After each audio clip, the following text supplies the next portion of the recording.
Genflix tuh maunya kan yang best seller, nggak mau dia kalau bukan best seller kan. Jadi ada beberapa judul yang sudah kita sinkronkan yang sesuai dengan karakternya Rizky, terus aku juga ada di situ. Aku ya, jadi gini rekan-rekan mau tahu semuanya. Aku di awal tahun depan, Januari tahun 2023 itu, aku mulai merambah ke dunia perfilman dengan menjadi produser eksekutif di film Genflix. Jadi aku di situ sebagai produser eksekutif. Nah makanya produksi pertama kami adalah membuat web series. Gitu. Oke, web series apa nih Kak Ivan? Lebih kepada keluarga, remaja atau seperti apa? Genrenya pasti remaja. Remaja dan ada orang tuanya juga. Dan di situ juga aku main. Dan beberapa artis-artis, rekan-rekan artis yang anak muda, orang tua juga pasti. Dan ya inilah makanya tadi saya sempat telepon ke Mas Dedi karena kita ada rencana untuk bekerja sama dengan Rizky Bilar. Jadi kita maunya Rizky sebagai pemain utama di situ. Udah, terus Rizky udah dikomunikasikan juga melalui Abang Dedi. Semoga bisa dapat jawabannya segera. Karena kan Rizky masih lagi liburan juga kan ke Bali, dan habis itu dia sama Lesti kan mau umroh. Jadi ditanya sama Abang Dedi tadi, oh ya Mbak Ivon itu sekitar bulan berapa? Aku bilang mungkin nunggu Rizky Bilar selesai umroh dulu, karena kan habis itu mereka mau umroh katanya ke Mekah. Dan mudah-mudahan tuh bisa deal, karena kan kita masih nego harga juga sama Rizky. Tapi ketertarikannya dengan Rizky Bilar dan Lesti, apa alasannya? Iya kita pengen, karena kan selama ini setelah Rizky keluar lagi nih, setelah Rizky keluar dari runyamnya masalah rumah tangganya kemarin, nah kita pengen lihat nih Rizky beradu akting kembali ke ini, ke apa namanya, ke industri film. Jadi selama ini kan orang bilang kok Rizky nggak dipakai lagi gitu kan, sinetronnya mana gitu. Oke kita coba deh, ayo kita bikin Genflix nih. Emang pengen ada Rizky karena kan gimana ya, mungkin karena dengan masalahnya kemarin itu, mungkin dia juga sibuk bisnis, tapi alangkah baiknya coba deh kita ajak dia. Emang dari hatinya aku sendiri sih pengen ajak dia gitu, karena kan biar bagaimana kan dulu pernah jadi anak aku, terus dengan masalahnya dia yang kemarin sekarang udah selesai, ayo deh sekarang semangat lagi deh kita garap film gitu. Peran apa sih yang nantinya akan diberikan kepada seorang Rizky Bilar dan Lesti?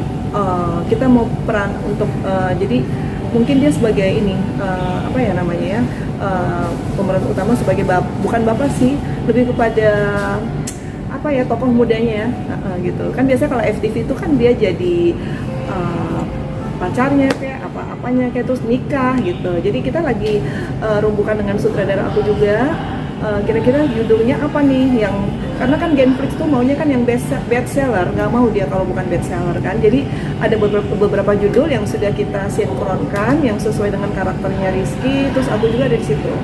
Nah, perannya itu kembali seorang Rizky Bilar akankah diduetkan dengan Mbak Ivon sebagai anak dan ibu? Sepertinya begitu bocorannya. Iya, makanya kita lagi lihat naskahnya, karena kan naskah itu kan harus ACC dengan penulisnya juga. Terus Genflix juga kan nggak mau sembarangan. Kalau naskah itu harus, kembali lagi dia harus ngangkat dari bestseller. Jadi tokohnya Rizky seperti apa di situ, dan aku juga seperti apa. Jadi kita bisa beradu akting di situ. Mudah-mudahan ya, doain semuanya lancar. Terakhir dikomunikasikan Pak? Tadi siang udah bicara sama Mas Dedi. Mas Dedi juga seneng, bersyukur, alhamdulillah katanya gitu kan. Dan dia akan memberikan kabar secepatnya setelah Rizky nanti balik dari liburan. Penawarannya berapa sih Mbak biasanya kontraknya Mbak? Itu rahasia. Kemarin sih kalau nyanyi, aku kan pengen undang nyanyi juga ya untuk bikin off air gitu. Nah kalau Rizky itu kan angkanya 100, nah kalau Lesti itu angkanya 300. Tapi kalau untuk syuting film atau FTV web series itu angkanya sih nggak segitu biasanya. Kan sekali main, tadi kan ditanya sekali main berapa hari, aku bilang 4 hari sih kalau web series syutingnya. Tapi rencananya di mana? Kita syuting di Jakarta. Ya, tapi itu nanti kalau misalnya Rizky nyaman, ya mungkin kita bisa pakai setiap produksi kan ganti-ganti peran. Misalnya judul ini beda, dia karakternya ini. Nanti judul berikutnya dia mainnya sebagai ini. Karena kan rencananya juga kan Rizky mau pindah nih. Dengar-dengar tadi sih aku nonton di status selebriti, katanya ada rencana pengen pindah dari Jakarta, dari hingar-bingar kesibukan ke bisingan kota Jakarta ini kan. Jadi pengen pindah ke Bali kalau nggak ke Jepang sih. Tapi kan itu baru rencana ya Mas ya. Siapa tahu dia dengan kesibukannya dia yang sekarang ini mungkin dia juga nggak sempat pindah gitu kan, belum tentu juga. Tapi apa sih Mbak pertimbangannya menawarkan dia sebagai peran utama Mbak? Iya, karena dia itu masih sebagai orang yang memang punya nilai jual yang tinggi ya, lepas dari segala masalahnya dia. Tapi seorang Rizky Bilar ini kan fenomenal banget, dan pasti kita punya strategi sendiri, kita punya alasan sendiri supaya film kita laku laris gitu kan. Yang menarik di sini kan pasti ada tantangannya nih. Apalagi maaf sebelumnya gembar-gembor dari komisi penyiaran tidak menampilkan atau memberikan suatu pekerjaan kepada Rizky. Gimana? Iya, tapi itu juga belum lihat suratnya ya. Nggak tahu benar nggak tahu enggak sih. Mudah-mudahan sih enggak ya, karena kalau memang itu benar berarti kan kita nggak boleh pakai. Tapi sampai saat ini sih memang kita nggak ada pemberitahuan juga ke PH kita atau ke sutradara, nggak ada. Jadi memang mungkin baru cerita-ceritanya aja gitu Mas. Oke, Mbak Ivan, berarti apakah cuma Bilar atau ada Lesti Bilar atau Lesti atau gimana? Rizky aja kalau film. Oh, Rizky aja Iya, kalau Rizky, film ya. karena kan ini film web series. Karena kan kita butuh tokoh yang bapaknya, cowoknya, masih mudanya. Tapi dengar-dengar selain mau bikin film mau bikin konser juga, udah nggak sih, Iya, Mbak? iya. Konser buat Lesti Kejora atau seperti apa Mbak? Kemarin sih kita udah rumbukan juga. Jadi habis film ini kita bikin konser. Rencananya sih memang begitu. Mungkin karena kepotong tahun baru ini dan mereka nggak bisa menerima pekerjaan itu, jadi kita tunda. Ditunda. Ya, kita juga istirahat dulu, kita jalan-jalan juga. Aku juga kemarin kan ke Bangkok. Nanti tanggal 5 Januari ini kan aku mau ke sana lagi, ada kerjaan konser yang aku urus sama anakku. Nah, setelah itu baru aku sign kontrak. Mudah-mudahan Rizky mau deal dengan angka yang dia minta dan aku nego sama dia. Jadi deh kita syuting. Bisa syukuran gitu kan, bisa Rizky bisa back to film lagi. Tapi kenapa pertimbangnya pengen bikin konser buat Lesti Mbak? Iya, karena Lesti itu kan nilai jualnya bagus banget dan dia punya fans di mana-mana. Jadi begitu aku sounding tentang Lesti, karena kan dulu itu tahun 2012-2013 dari Flash Intermusik, ownernya kan aku ya. Itu kita buat di Banjarmasin, Pekanbaru, Banda Aceh, segala macam konser itu laris manis. Jadi memang kita selalu mengutamakan artis yang naik daun atau yang booming. Nah sekarang ini kan artis yang naik daun di Indonesia ini kan dangdut. Nggak ada lagi fenomena untuk boy band atau girl band. Jadi kita pindah haluan juga, kita mengikuti arus selera pasar yang ada sekarang saat ini, di mana masyarakat Indonesia sekarang sangat menggandrungi musiknya Lesti, musik dangdut. Oke Mbak, tapi bicara hitung-hitungan ya sebagai promotor, Iya. berarti mendapatkan keuntungan yang banyak loh Mbak ketika mengundang suatu artis yang fenomenal Mbak. Iya, harusnya begitu, dan memang dari pengalaman kita memang mengeluarkan modal yang besar tapi harus dapatnya lebih banyak lagi. Gitu, harus.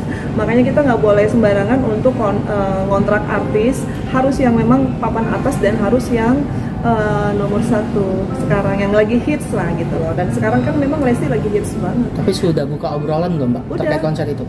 Udah kemarin, tapi bukan saya ngomong ya. Ada jadi mereka udah tahu, tapi mereka belum tahu sedetailnya. Baru buka omongan aja. Tapi kan mereka masih sibuk, masih urusan keluarga lah ya. Jangan dulu diganggu, katanya nanti mungkin tahun depan lah gitu loh. Tapi sudah ada respon positif? Iya mau, dia bilang Lesti sama Rizky malah mau satu paket. Oh, mau satu Dia nggak tahu paket. kalau aku yang undang. Aku nggak bilang juga. Tapi kan temen deketnya mereka karena yang lobiin langsung. Aku bilang tolong dong lobiin, kira-kira mau nggak dia untuk nyanyi, mau satu panggung. Jadi kan aku tahu kan Rizky punya single juga ya, aku tahu meskipun memang sekarang singlenya belum terlalu happening, tapi kalau disandingkan dengan Lesti, aku rasa itu akan jadi hiburan yang menarik buat masyarakat gitu loh. Ya itu kan feeling aku. Oke Mbak, bicara sebagai promotor Mbak. Iya. ribet nggak sih mengurusi sebuah konser atau Iya, ribet Jadi banget bagus. pasti karena kan harus ada izin keramaiannya, belum lagi mereka minta foto bareng sama ini bintang tamunya. Pokoknya sangat ribet, tapi penjualan tiket itu adalah target utama dari kita. Nah, kenapa sampai saya sering ke luar negeri, saya sering mengikuti konser internasional, di situ saya belajar kan kayak sekarang kan yang lagi naik daun kan NCT 127 ya kan, bagaimana promotor internasional itu mengurus. Nah, makanya dari situ ilmunya saya ambil untuk bagaimana saya mengurus artis sekaliber penyanyi dangdut Lesti Kejora, dan itu pasti aku yakin pasti meledak lah konsernya.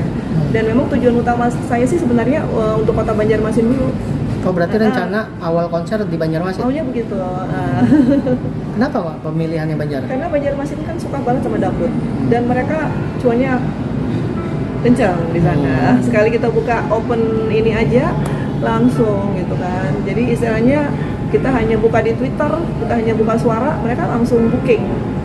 Jadi mereka udah book untuk reservasi buat VIP. Rencana berapa kota Mbak?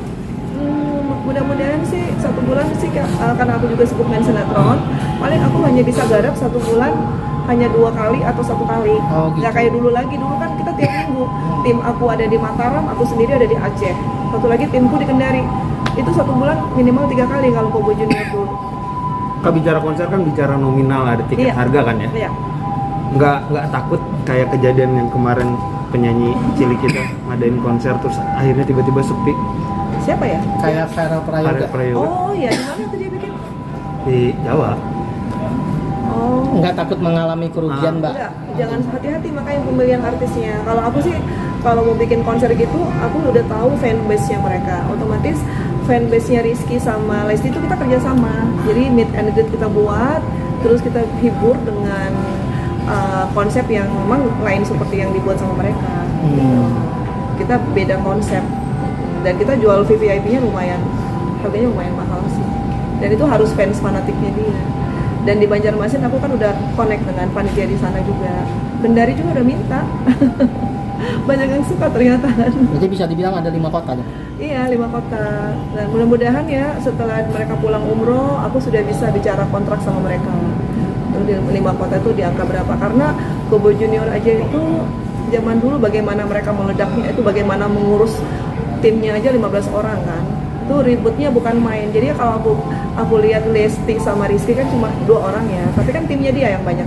Yang ini gimana kita ini kan mereka lagi mensinkronkan mereka biar kompak, terus kebutuhannya mereka apa, terus bagaimana targetnya kita supaya kita nggak rugi. Itu ada cara-caranya, rahasia perusahaan. Oke, terima Mbak, kasih. terkait Iya. kontrak